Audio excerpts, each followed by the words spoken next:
আমন্ত্রণ দীপ্ত সংবাদে, সাথে আছি আমি তারান্নুম জুথি। শুরুতেই জানাবো সংবাদ শিরোনাম। মালয়েশিয়া নতুন করে বাংলাদেশ থেকে কর্মী নেওয়ার আশ্বাস দিয়েছে, জানালেন পররাষ্ট্রমন্ত্রী। ঢাকা বেইজিং সম্পর্ক সর্বোচ্চ পর্যায়ে উন্নীত করতে একমত দুই দেশ। অনিয়মিত শ্রমিকদের বৈধকরণ বিষয়গুলি, বিশেষ করে ৮,০০০ শ্রমিকের কর্মে যোগদানের বিষয়টি মালয়েশিয়ার প্রধানমন্ত্রী আশ্বাস দিয়েছেন। প্রধানমন্ত্রীর চীন ও মালয়েশিয়া সফরে দ্বিপক্ষীয় সম্পর্ক উন্নয়নে ভূমিকার জন্য সংসদে সর্বসম্মতিক্রমে ধন্যবাদ প্রস্তাব গৃহীত। সব অর্জন দেশের মানুষের, বলছেন তারেক রহমান। আমাদের কারোরই কোনো ব্যক্তিগত কোনো বিষয় নেই। এটি যদি কোনো কিছু অর্জন হয়ে থাকে, ভালো কোনো কিছু অর্জন হয়ে থাকে, এটি বাংলাদেশের অর্জন। কিশোরগঞ্জের আলোচিত পাগলা মসজিদের দান বাক্সে এবার মিলল রেকর্ড 15,90,00,000 টাকা। গণনায় অংশ নেন প্রায় 600 মানুষ। সময় লেগেছে 14 ঘন্টা। আমাদের এই 15,90,80,146 টাকা। তো এখন এই আজকের যে অ্যামাউন্টটা, এই অ্যামাউন্টটা আগের ওই অ্যামাউন্টের সাথে যোগ হবে। গণপরিবহনে জিপিএস ব্যবহার বাধ্যতামূলক হলে সড়কে বিশৃঙ্খলা কমবে। পর্যবেক্ষণ করা যাবে যানবাহনের গতিসীমা। সুফল পেতে আইনের কঠোর প্রয়োগের পরামর্শ। হরমুজ প্রণালীতে বাণিজ্যিক জাহাজে ইরানের ড্রোন হামলার জবাব দিয়েছে ওয়াশিংটন। পাল্টা হামলা তেহরানের, হুমকিতে দুই দেশের যুদ্ধবিরতির আলোচনা।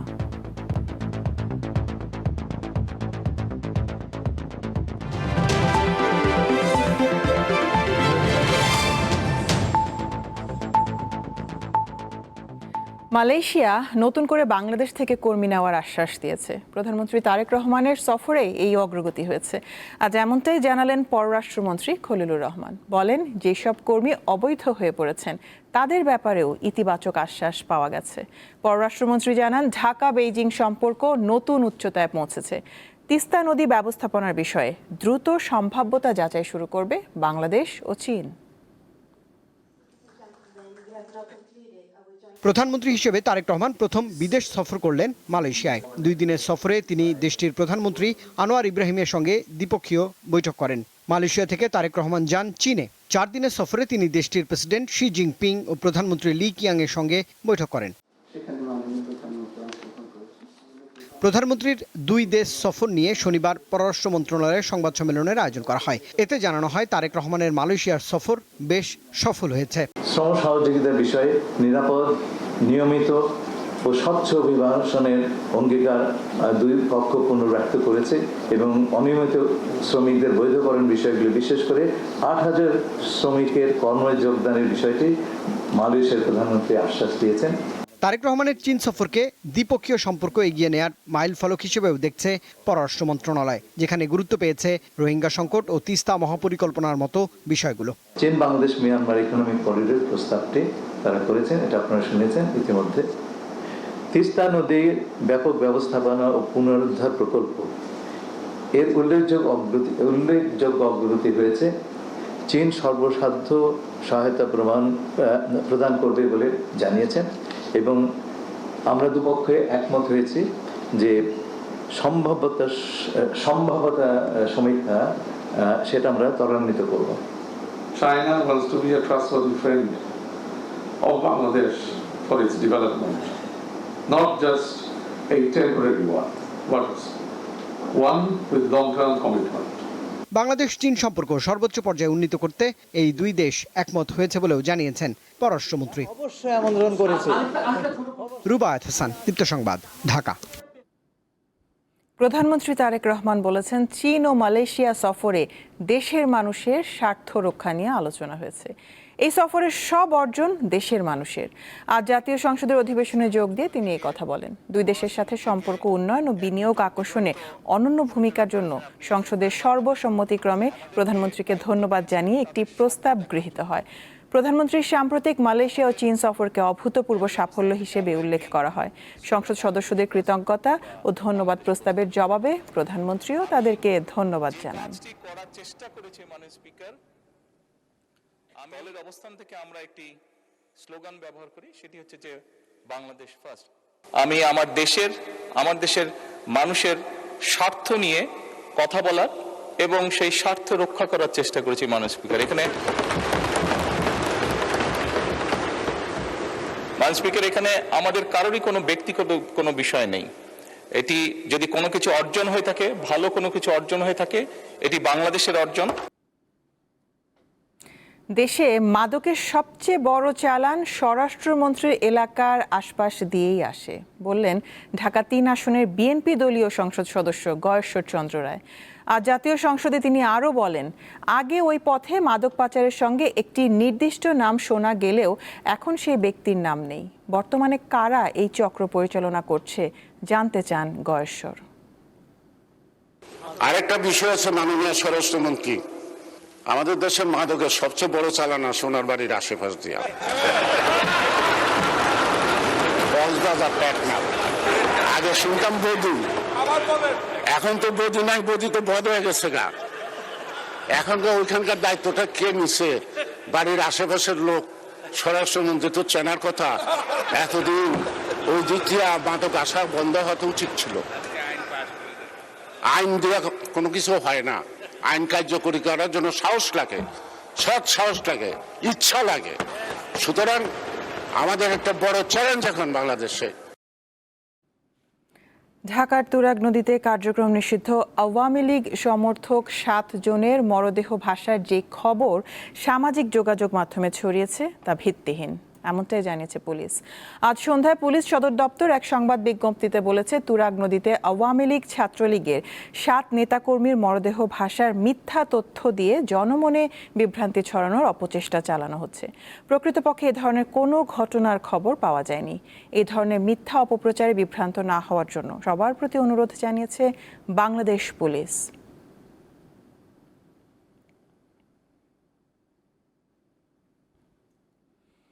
অতীতের সব রেকর্ড ভেঙে কিশোরগঞ্জের পাগলা মসজিদের দান বাক্সে মিলেছে 15,90,80,000 টাকা।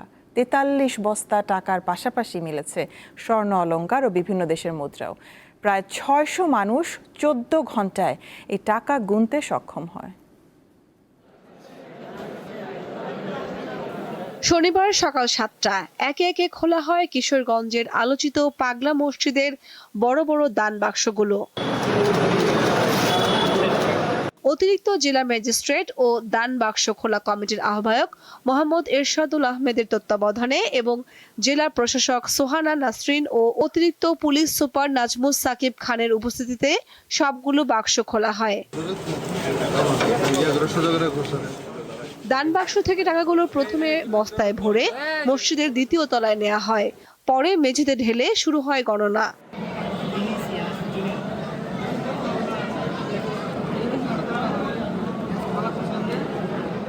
টাকা গণনায় অংশ নেন পাগলা মসজিদ সংলগ্ন মাদ্রাসার 110 শিক্ষার্থী, আল জামিয়াতুল ইমদাদিয়া মাদ্রাসার 300 জন শিক্ষার্থী, মসজিদের 33 জন স্টাফ ও রূপালী ব্যাংকের 130 কর্মকর্তা। 10 টাকা, 20 টাকা, 50 টাকা, 100 টাকা, এভাবে আমরা 1000 টাকা, 500 টাকা এভাবে আমরা পাইতেছি। একসাথে এত টাকা কোথাও আমরা হয়তো দেখতে পারতাম না, বা বিনদেশি মুদ্রা, স্বর্ণালংকার বা বিনদেশি কয়েন গুনতে অনেক ভালো লাগে। সবাই একসাথে এতগুলো টাকা গুনি, তবে দান বাক্স খুলবে আর আমরা এই টাকাটা গণনা করব, মানে একটা আগ্রহ জায়গা আলাদা ভাবে। এখন আমাদের এই 15,90,80,146 টাকা। তো এখন এই যে আজকের অ্যামাউন্টটা, এই অ্যামাউন্টটা আগের ওই অ্যামাউন্টের সাথে যোগ হবে। পাগলা মসজিদের দান বাক্স খোলার খবর শুনে দূর দূরান্ত থেকে আসা বহু মানুষ মসজিদের আশপাশে ভিড় করেন। টাকা গণনা থেকে শুরু করে ব্যাংকে পৌঁছে দেয়া পর্যন্ত দায়িত্ব পালন করেন পুলিশের বেশ কয়েকজন সদস্য।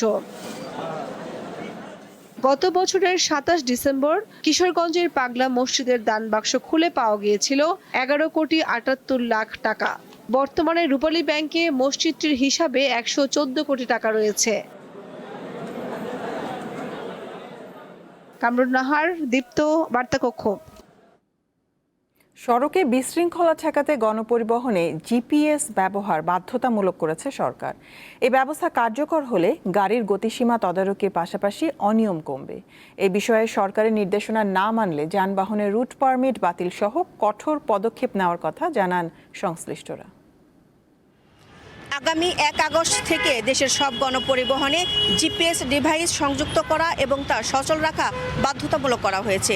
জিপিএস অর্থাৎ গ্লোবাল পজিশনিং সিস্টেম হলো একটি স্যাটেলাইট ভিত্তিক নেভিগেশন প্রযুক্তি, যা মহাকাশে থাকা স্যাটেলাইটের মাধ্যমে ভূপৃষ্ঠের যে কোনো বস্তুর বা ব্যক্তির ভৌগোলিক অবস্থান, দিক, গতি এবং সময় নির্ধারণে কাজ করতে পারে।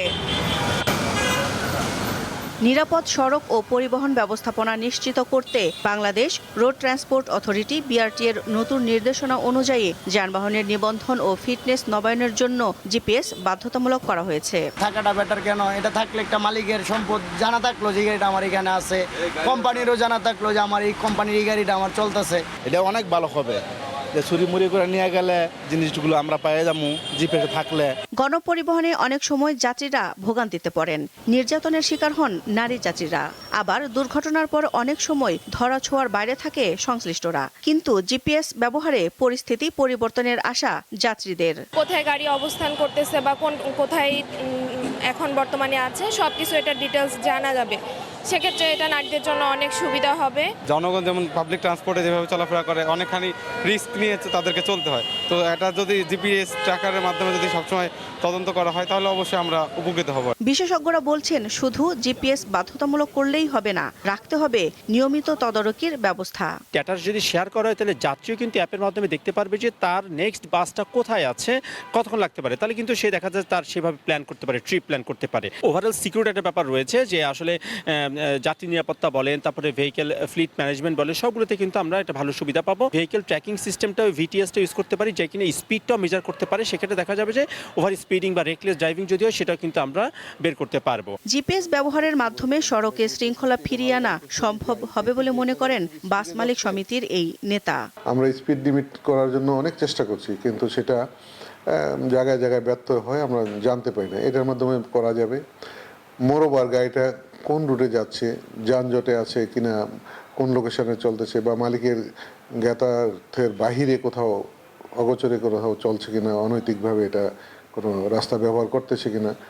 তাছাড়া এটা লোকেশন জানা, এটা সার্বিকভাবে একটি উপকৃত এবং ভালো দিক দুর্ঘটনা কমানো এবং শৃঙ্খলায়নের ক্ষেত্রে। সরকারি নির্দেশনা মেনে জিপিএস সংযুক্ত না করলে বা সচল না রাখলে নেওয়া হবে আইনগত ব্যবস্থা। দিলশা দানি, দীপ্ত সংবাদ, ঢাকা। জাতীয় বাজেটে সৃজনশীল অর্থনীতিকে অন্তর্ভুক্ত করে মোট 800 কোটি টাকার কর্মপরিকল্পনা গ্রহণ করেছে সরকার। তরুণদের কর্মসংস্থান সৃষ্টি ও সংস্কৃতির বিকাশ ঘটিয়ে 2034 সালের মধ্যে $1 ট্রিলিয়ন অর্থনীতি গড়ার লক্ষ্য নির্ধারণ করা হয়েছে। অর্থমন্ত্রী বলছেন, সৃজনশীল খাতে প্রয়োজনে বরাদ্দ এবং সহায়তা দুটোই বাড়াবে সরকার। তবে সৃজনশীল খাতে সরকারি অর্থায়ন নিয়ে চিন্তিত তরুণ উদ্যোক্তারা। 2026-27 অর্থবছরের প্রথমবারের মতো সৃজনশীল অর্থনীতি বা ক্রিয়েটিভ ইকোনমিকে বিশেষ গুরুত্ব দেওয়া হয়েছে, যার লক্ষ্য হলো মোট দেশজ উৎপাদন বা জিডিপিতে এই খাতের অবদান 1.5% উন্নীত করা এবং 5 লাখ নতুন কর্মসংস্থানের সুযোগ সৃষ্টি করা।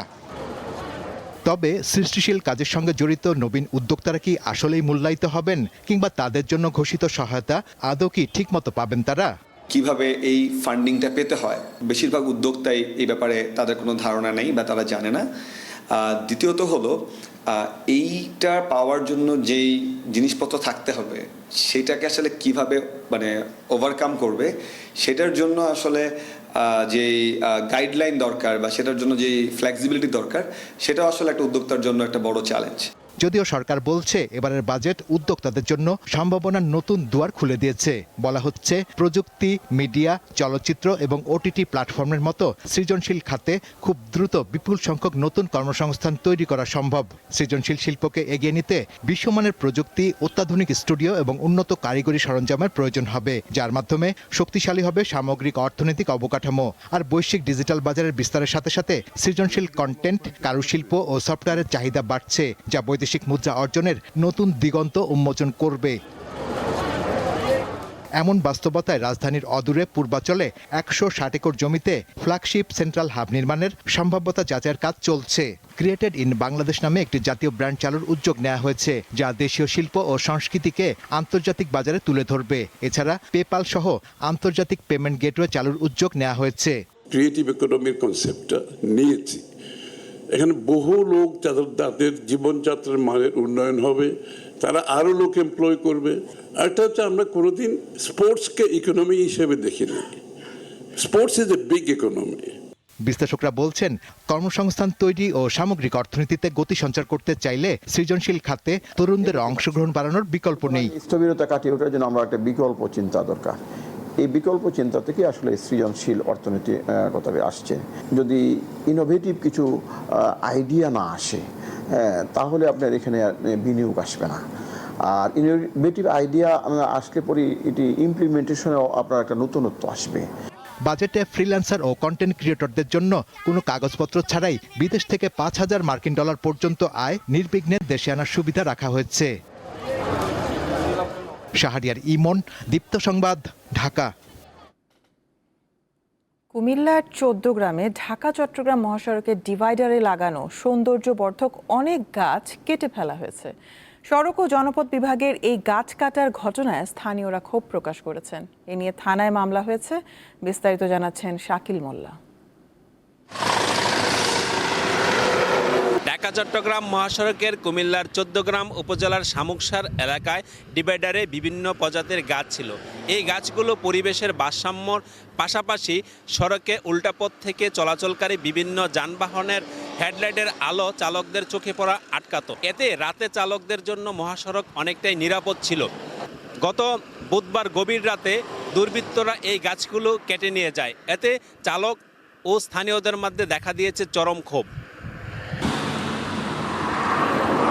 আমাদের এই গাছগুলো কেন কাটা হয়েছে, আমাদের এই গাছগুলো সুস্থ তদন্ত করে এগুলো আইনের আওতা আনে বিচার করা হোক। গাছগুলো তো অনেক উপকারের ছিল, আর যখন সৌন্দর্যটা পুরো ইউরোপ ছিল, যখন আপনার ইয়েগুলা ফুলগুলো যখন ফুটতো পুরো ইউরোপের মতো লাগছিল এই জায়গাটা, কিন্তু এখন এই গাছগুলো আর এই বিলবোর্ড শু করার জন্য গাছগুলো কেটে নিছে। এই ঘটনায় পরিবেশের ভারসাম্য ও সড়কের নিরাপত্তা নিয়ে উদ্বেগ প্রকাশ করেন স্থানীয়রা। তো বেআইনিভাবে অন্যায় করতেছে, এক হিসেবে এটা তো সরকারি গাছ লাগাইছে, এটা তো অন্যায় করতেছে। আর যাদের সিমেন্টের ভিতরে তাদের যাইছেন কি আমরা মাটি টেডি কাটে ইয়ে করি, রাস্তা সাইড থেকে মাটি গাড়ি লইছে, সড়কের ক্ষতি। আর গাছগুলো ছিল এগুলো কাটি কেটে নিয়ে যেতে আছে, দিনে কাটি নিয়ে যেতে কোনো প্রতিবাদ নেই প্রশাসনের। কুমিল্লা সড়ক ও জনপথ বিভাগের নির্বাহী পরিচালক জানান, এই ডিভাইডারের গাছগুলো পরিবেশের ভারসাম্য ও চালকদের নিরাপত্তার কথা বিবেচনা করেই রোপণ করা হয়েছে। এক পাশে গাড়ি হেড দিলে আমাদের ডিস্টার্ব হয়, এই গাছগুলো থাকার কারণে আমাদের উপকার হয়। হেড দিলে এই সাইডের গাড়ির লাইটগুলো ওই সাইডের গ্লাসে যায় পড়ে না, গাছগুলো থাকার কারণে এই সুবিধাটা হয় আমাদের। আমরা যে ছোট গাড়িগুলোতে অনেক ডিস্টার্ব হয়, রাত্রে যখন হেডলাইট মারে তখন আমাদের উল্টা দিক থেকে লাইটটা চোখে পড়লে আমাদের গাড়ি চালাইতে সমস্যা হয়। 14 গ্রাম থানা ভারপ্রাপ্ত কর্মকর্তা জানান, এই গাছ কাটার বিষয়ে 14 গ্রাম থানায় মামলা হয়েছে। দায়ীদের গ্রেফতারে পুলিশি অভিযান অব্যাহত রয়েছে। পাওয়ার সাথে সাথে আমরা মামলা রুজু করে আমাদের তদন্ত টিম অলরেডি বাইরে আছে, অভিযান টিম বাইরে আছে। আমরা যারা গাছ কাটার সাথে সম্পৃক্ত আছে তাদেরকে শনাক্ত করে আমরা খুব দ্রুত আইনের আওতায় নিয়ে আসতে পারবো ইনশাল্লাহ। এই ঘটনায় পরিবেশের ভারসাম্য ও সড়কের নিরাপত্তা নিয়ে উদ্বেগ প্রকাশ করেন স্থানীয়রা। তাদের দাবি, জড়িতদের দ্রুত শনাক্ত করে আইনের আওতায় এনে দৃষ্টান্তমূলক শাস্তি নিশ্চিত করা। শাকিল মোল্লা, দীপ্ত টিভি, কুমিল্লা। নরসিংদীতে কুকুরের গলায় ইট বেঁধে সেতু থেকে নদীতে ফেলে দেওয়ার ঘটনায় ক্ষোভ ও হতাশা প্রকাশ করেছেন স্থানীয়রা। তারা বলছেন, পশুর প্রতি এ ধরনের আচরণ কোনোভাবেই গ্রহণযোগ্য নয়। দীপ্ত টিভির আজকের জনতার কথায় এমনটি উঠে এসেছে।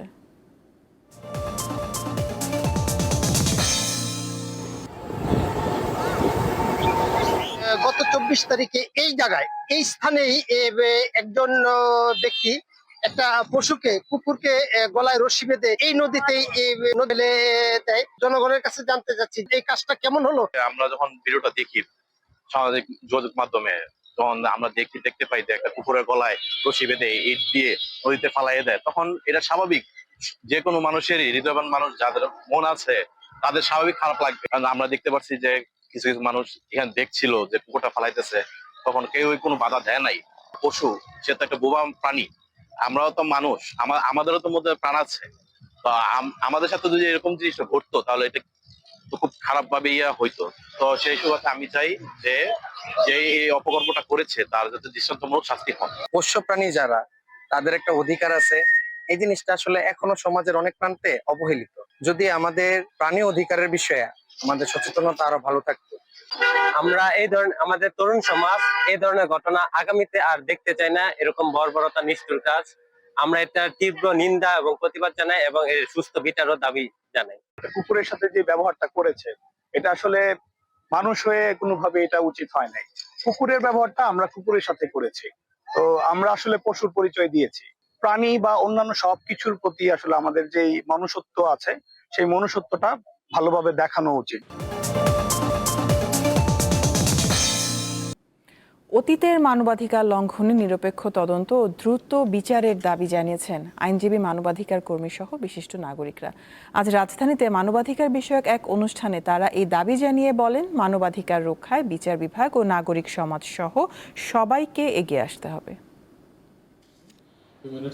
শনিবার সকালে রাজধানীর বিশ্ব সাহিত্য কেন্দ্রে অনুষ্ঠিত হয় 12তম human rights conference. Human rights support society আয়োজিত অনুষ্ঠানে মানবাধিকার পরিস্থিতির উন্নয়ন, তরুণদের সম্পৃক্ততা এবং নির্যাতনের শিকার মানুষের অধিকার নিশ্চিতের বিষয়টি উঠে আসে। আলোচনায় অংশ নেন আইনজীবী, মানবাধিকার কর্মী, সাংবাদিক সহ বিভিন্ন শ্রেণী পেশার মানুষ। অনুষ্ঠানে বক্তারা বিগত সরকারের সময় মত প্রকাশের স্বাধীনতা হরণ, দমন পীড়ন এবং মানবাধিকার লঙ্ঘনের নানা ঘটনা তুলে ধরেন।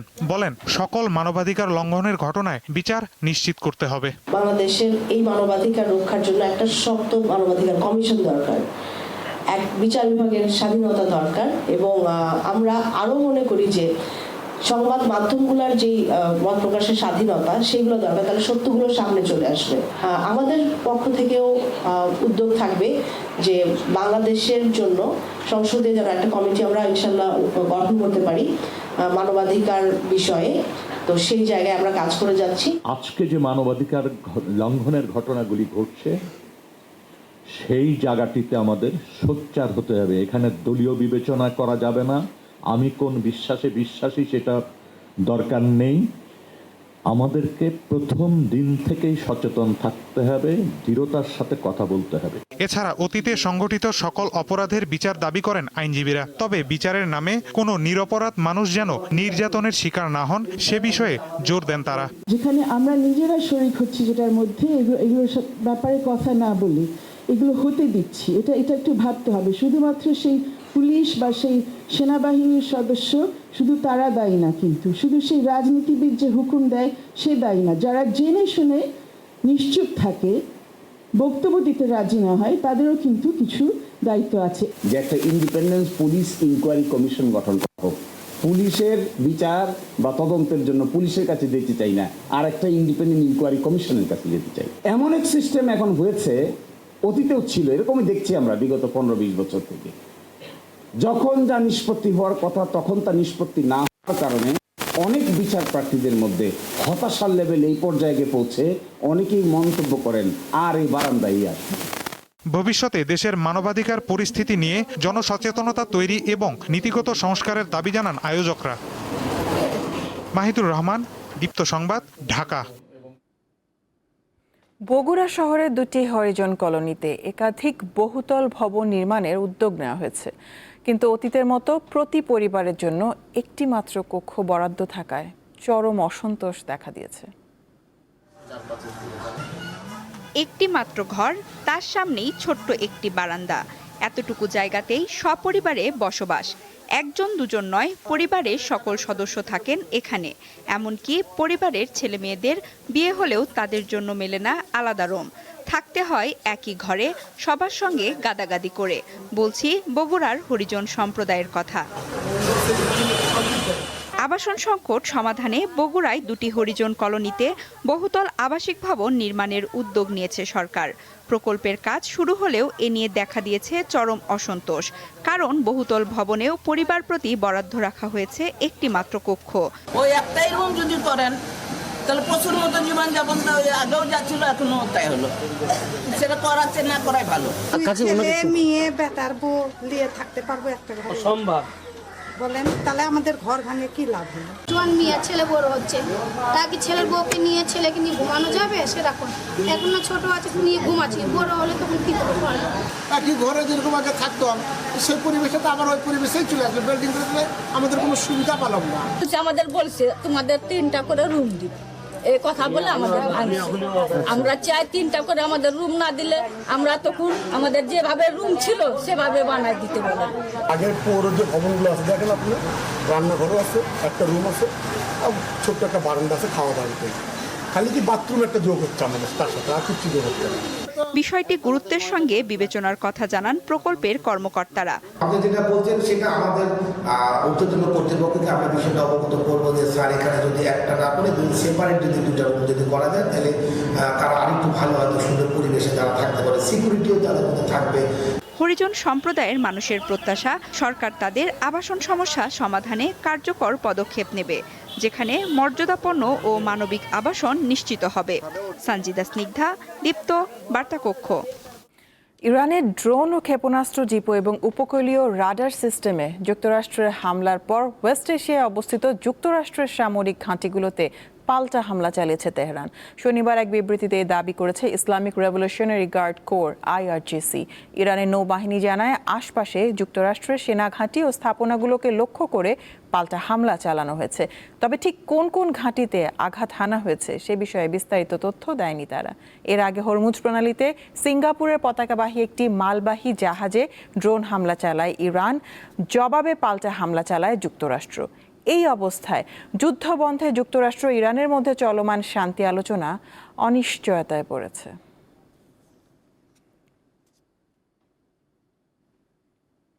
ভেনেজুয়েলায় জোড়া ভূমিকম্পে নিহতের সংখ্যা বেড়ে 920 জনে দাঁড়িয়েছে। ধসে পড়া অসংখ্য ভবনের নিচে এখনো বহু মানুষ চাপা পড়ে থাকায় উদ্ধার কার্যক্রম জোরদার করা হয়েছে।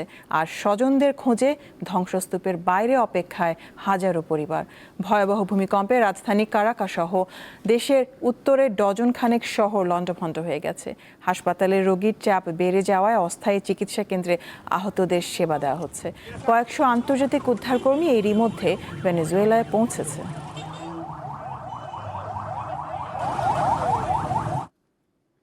বিআরবি কেবলস নিবেদিত ফিফা ওয়ার্ল্ড কাপ 2026।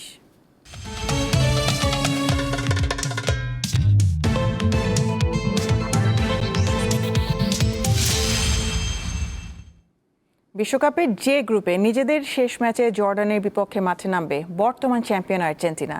ম্যাচের শুরুর একাদশে থাকছেন লিওনেল মেসি। একাদশে বেশ কিছু পরিবর্তন করেছেন মাস্টার মাইন্ড লিওনেল স্কালোনি। যুক্তরাষ্ট্রের ডালাসে ম্যাচটি শুরু হবে বাংলাদেশ সময় কাল সকাল 8টায়। শিরোপা ধরে রাখার মিশনে শুরুটা দারুণ হয়েছে আর্জেন্টিনার। আলজেরিয়া ও অস্ট্রিয়াকে হারিয়ে গ্রুপ চ্যাম্পিয়ন হিসেবে পৌঁছে গেছে নকআউট পর্বে। এবার জর্ডানের বিপক্ষে খেলবে নিয়ম রক্ষার ম্যাচ। এবারের বিশ্বকাপে এখন পর্যন্ত আর্জেন্টিনা গোল করেছে 5টি, সবকটি করেছেন মেসি। বিশ্বকাপ ইতিহাসে সর্বোচ্চ গোলদাতাও এখন আর্জেন্টাইন এই অধিনায়ক। জর্ডানের বিপক্ষে মেসি নামলে তার গোলের সংখ্যা বাড়িয়ে নেয়ার সুযোগ পাবেন বলে জানান কোচ লিওনেল স্কালোনি। জর্ডানের বিপক্ষে দলে কিছুটা পরিবর্তন আনতে যাচ্ছেন স্কালোনি। মেসি না খেললে তার জায়গায় খেলবেন তরুণ নিকো পাজ। এছাড়া অন্য কয়েকটি পজিশনেও পরিবর্তন আসতে যাচ্ছে। এদিকে টানা 2 হারে যে গ্রুপের তলানিতে রয়েছে জর্ডান।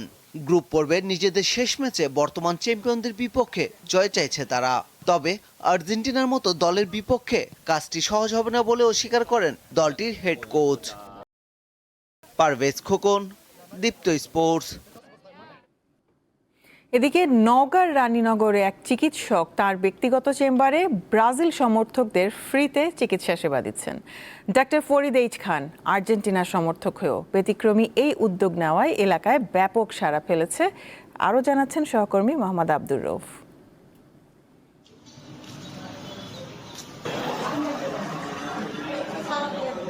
বিশ্বকাপ ফুটবল উপলক্ষে বিভিন্ন ফুটবল প্রেমী সমর্থকরা বিভিন্ন ধরনের ব্যতিক্রমী কর্মকাণ্ড করে আসছে। তারই একটি ব্যতিক্রমী কর্মকাণ্ডের মধ্যে বলা যায় যে নওগাঁ রানীনগরের ডাক্তার ফরিদ এইস খান, তিনি মূলত আর্জেন্টিনার সমর্থক। তিনি আর্জেন্টিনার সমর্থক হলেও বিশ্বকাপ ফুটবলের শুরু থেকে এখন পর্যন্ত তিনি ব্রাজিল এবং আর্জেন্টিনার সমর্থকদের ফ্রি চিকিৎসা প্রদান করে আসছেন। যেসব ব্রাজিল ও আর্জেন্টিনার সমর্থকরা তার কাছে আর্জেন্টিনা এবং ব্রাজিল ফুটবল দলের জার্সি পরে আসছে, তাদেরকে তিনি ফ্রি চিকিৎসা দিচ্ছেন এবং তার এই ব্যতিক্রমী কর্মকাণ্ড এলাকায় ব্যাপক সাড়া ফেলেছে। শুধু যুবক সমাজ নয়, বিভিন্ন স্থানের যে গরিব অসহায় মানুষ যারা রয়েছে তারাও ব্রাজিল কিংবা আর্জেন্টিনার জার্সি পরে এসে ডাক্তার ফরিদ এইস খানের কাছ থেকে ফ্রি চিকিৎসা নিচ্ছেন। যে ব্রাজিলের জন্য ফ্রি চিকিৎসা, সেটা দেখার জন্য আমি আসছি এখানে। তা আসে দেখলাম ব্রাজিলরা সবাই আসছে, ভালোই লাগলো দেখে। আর ফরিদ ভাই এই উদ্যোগটা খুবই সুন্দর, যে মানে এই বিশ্বকাপ মানে মূলত বিশ্বকাপের জন্য আপনার ফ্রি চিকিৎসা ব্রাজিলদের জন্য। এবারে বিশ্বকাপে বিভিন্ন ধরনের হচ্ছে ব্যতিক্রম অনেক কিছুই দেখতেছি, যে আসলে এখানে ডাক্তার ফরিদ এইস খান যে ব্রাজিল এবং আর্জেন্টিনাদের যে ফ্রি চিকিৎসা দিচ্ছে, এটা হচ্ছে আসলে ব্যতিক্রম। আমি কখনো দেখি নাই, এটা প্রথম দেখতেছি। বিশ্বকাপ ফুটবল উপলক্ষে ডক্টর ফরিদ আমাদের ফ্রি চিকিৎসা দিচ্ছে যারা ব্রাজিল এবং আর্জেন্টিনার জার্সি পরে আছি। তো এই জন্য আমিও আসলাম এবং আমার ফ্রেন্ডকেও নিয়ে আসলাম যে ব্রাজিলের জার্সি পরে আছে। বিশ্বকাপ উপলক্ষে ব্রাজিল আর্জেন্টিনা ফ্যানদের জন্য ফ্রি চিকিৎসার ব্যবস্থা করেছেন। আমরা এখানে চিকিৎসা নিতে আসছি, এখানে উনি খুব ভালোভাবে আমাদের দেখছেন, ফ্রি চিকিৎসা দিচ্ছেন। বিশ্বকাপ ফুটবল উপলক্ষে ডক্টর ফরিদ যে সেবা দিচ্ছেন এলাকায়, সেটা ব্যাপক প্রভাব ফেলছে এবং এলাকার বিভিন্ন গরিব অসহায় মানুষ ওনারা আসছেন এটা শুনে। তার এমন ব্যতিক্রমী কর্মকাণ্ড ইতিমধ্যে যুব সমাজে একটি আলোড়ন সৃষ্টি করেছে। আমি প্রত্যেক শুক্রবার রানীনগরে চেম্বার করছি বিশ্বকাপ উপলক্ষে। আমি যদিও আর্জেন্টিনার ডাইহার্ড ফান, বাট আমার এবারের বিষয়টা হচ্ছে যে আমার যে চেম্বারে আমি ব্রাজিলের ফ্যানদের জন্য সম্পূর্ণ ফ্রিতে চিকিৎসা সেবা চালু রেখেছি। এটা বিশ্বকাপ চলা পর্যন্ত যেই ব্রাজিলের সাপোর্টার জার্সি পরে আমার চেম্বারে আসবে তার জন্য আমার ভিজিট সম্পূর্ণ ফ্রি। বিশ্বকাপ ফুটবল খেলা চলাকালীন সময়ে তার এমন ব্যতিক্রমী কর্মকাণ্ড, অর্থাৎ ব্রাজিল ও আর্জেন্টিনার জার্সির পরিহিত রোগীদের তিনি ফ্রি চিকিৎসা দিয়ে আসবেন, এমনটি জানিয়েছেন। মোহাম্মদ আব্দুর রউফ, দীপ্ত নিউজ। শেষ করব দীপ্ত রাতের সংবাদ, শিরোনামগুলো জানাবো আরো একবার। মালয়েশিয়া নতুন করে বাংলাদেশ থেকে কর্মী নেওয়ার আশ্বাস দিয়েছে, জানালেন পররাষ্ট্রমন্ত্রী। ঢাকা বেইজিং সম্পর্ক সর্বোচ্চ পর্যায়ে উন্নীত করতে একমত দুই দেশ। অনিয়মিত শ্রমিকদের বৈধকরণ বিষয়গুলি, বিশেষ করে ৮,০০০ শ্রমিকের কর্মে যোগদানের বিষয়টি মালয়েশিয়ার প্রধানমন্ত্রী আশ্বাস দিয়েছেন। প্রধানমন্ত্রী চীন ও মালয়েশিয়া সফরে দ্বিপক্ষীয় সম্পর্ক উন্নয়নে ভূমিকার জন্য সংসদে সর্বসম্মতিক্রমে ধন্যবাদ প্রস্তাব গৃহীত। সব অর্জন দেশের মানুষের, বলছেন তারেক রহমান। আমাদের কারোরই কোনো ব্যক্তিগত কোনো বিষয় নেই। এটি যদি কোনো কিছু অর্জন হয়ে থাকে, ভালো কোনো কিছু অর্জন হয়ে থাকে, এটি বাংলাদেশের অর্জন। কিশোরগঞ্জের আলোচিত পাগলা মসজিদের দান বাক্সে এবার মিলল রেকর্ড 15,90,00,000 টাকা। গণনায় অংশ নেন প্রায় 600 মানুষ। 43 বস্তা গুনতে সময় লেগেছে প্রায় 14 ঘন্টা। আমাদের এই 15,90,80,146 টাকা। তো এখন এই আজকের যে অ্যামাউন্টটা, এই অ্যামাউন্টটা আগের ওই অ্যামাউন্টের সাথে যোগ হবে। গণপরিবহনে জিপিএস ব্যবহার বাধ্যতামূলক হলে সড়কে বিশৃঙ্খলা কমবে, পর্যবেক্ষণ করা যাবে যানবাহনের গতিসীমা। সুফল পেতে আইনের কঠোর প্রয়োগের পরামর্শ। হরমুজ প্রণালীতে বাণিজ্যিক জাহাজে ইরানের ড্রোন হামলার জবাব দিয়েছে ওয়াশিংটন। পাল্টা হামলা তেহরানের, হুমকিতে দুই দেশের যুদ্ধবিরতির আলোচনা।